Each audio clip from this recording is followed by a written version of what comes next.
एक बार केवल राम नाम के एक भगत थे, किसान, गरीब आदमी। पहले हमने देखा है गांव में बहुत गरीबी होती थी, अब तो थोड़ा आर्थिक व्यवस्थाएं सुधरी हैं, क्योंकि पहले ट्यूबवेल आदि की व्यवस्थाएं नहीं थी, बहुत मुश्किल से सिंचाई होती थी और खाद आदि भी नहीं थे। गाय के गोबर आदि की खाद डाली जाती थी। 1 बीघा खेत में 6 मन या 8 मन गेहूं पैदा होता था, अब तो 40-50 मन पैदा होता है। पहले 6-8 मन, बड़ी मेहनत की जिनके खेती है, और जो कार्य करते हैं तो 8 रुपया 10 रुपया 8 घंटा के थे, फिर और बड़ा तो 20 रुपया, अब तो 500 रुपया है, तो काफी। तो उस समय था कि बहुत ही कम था जब केवल राम, और वो संत सेवी थे। अब मंजूरी करके, अब संत सेवी मतलब संतों का क्या है कि भाव से एक बार आप तो 2 संतों से कहेंगे। उस गांव में एक भगत है बहुत श्रद्धावान है, तो 4 संत आने लगे, फिर संत मंडली आने लगी, उनके पास अर्थ तो था नहीं। एक दिन संत मंडली आई कुछ नहीं खाने को, अब आसपास धनी पुरुषों के पास गए कि अगर हमें आप उधार दे दे, जो सेवा कर रहे हैं कर दे, आज हमारे यहाँ बहुत भाग्य खुल गया, संत आए हैं, हमको तो कोई उधार भी देता है तो कुछ देख के देता है ना, अब इसको दे दे, कुछ न जमीन है न रुपया पैसा, कब वापस करेगा, नहीं। तो एक बड़े चतुर थे, उन्होंने कहा हमें एक कुआं खोदवाना है, तुम कुआं खोद दोगे? पक्का, हम और पत्नी दोनों मिलकर कुआं खोद देंगे, पर आप इतना दे दो कि हमारे संत पाले। उनका जय दिन संत रहेंगे, तय दिन हमारे यहाँ से ले जाओ भोजन। तो आटा दाल घी चा, बड़े प्रसन्न। 2-3 दिन संत रुके, खाए पी चले।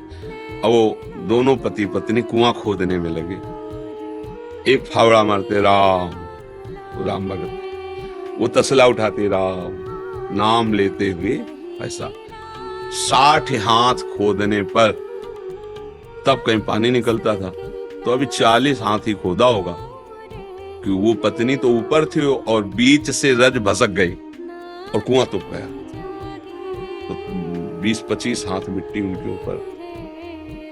अब सेठ ने कहा कि भाई हम क्या कर सकते हैं, और उस समय जेसीबी वाला जमाना तो था नहीं, पुराना समय। कहा भाई हम तो पैसे भोजन दिया था, तय किया था खुदवान, और मर गए कैसे, अब इतना खो कैसे भाई, कोई यंत्र हो तो जल्दी जल्दी। और फिर मनुष्य जीवन तो एक क्षण का है, श्वास पूरी नहीं तो मर जाओगे भाई, आधा मिनट, पौन मिनट, 1 मिनट, इसके बाद तो दम घुट जाएगा, प्राण तो मर गए, ऐसा सबको। पत्नी को समझा बुझा के कुछ दे ले, खान पान किए कि भाई वो तो पधारी गए हैं, अब जब आपको जरूरत हो हमसे ले जाना, ये सहयोग कर सकते हैं, अब तो ऐसा तो नहीं कि कुआं खोदा जाए जिंदा मिले।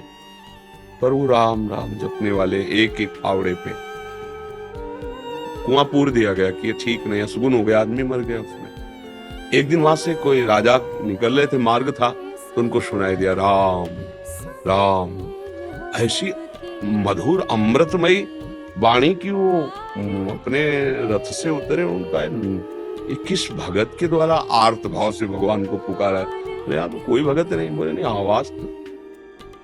आवाज के सारे वहां गए, बोले यहाँ से आवाज आ रही। तो लोगों ने कहा हाँ 1 महीना पहले कुआं खोद रहे थे केवल राम जी, तो मिट्टी गिर गई तो मर गए। बोले नहीं, आवाज आ रही, सुनो।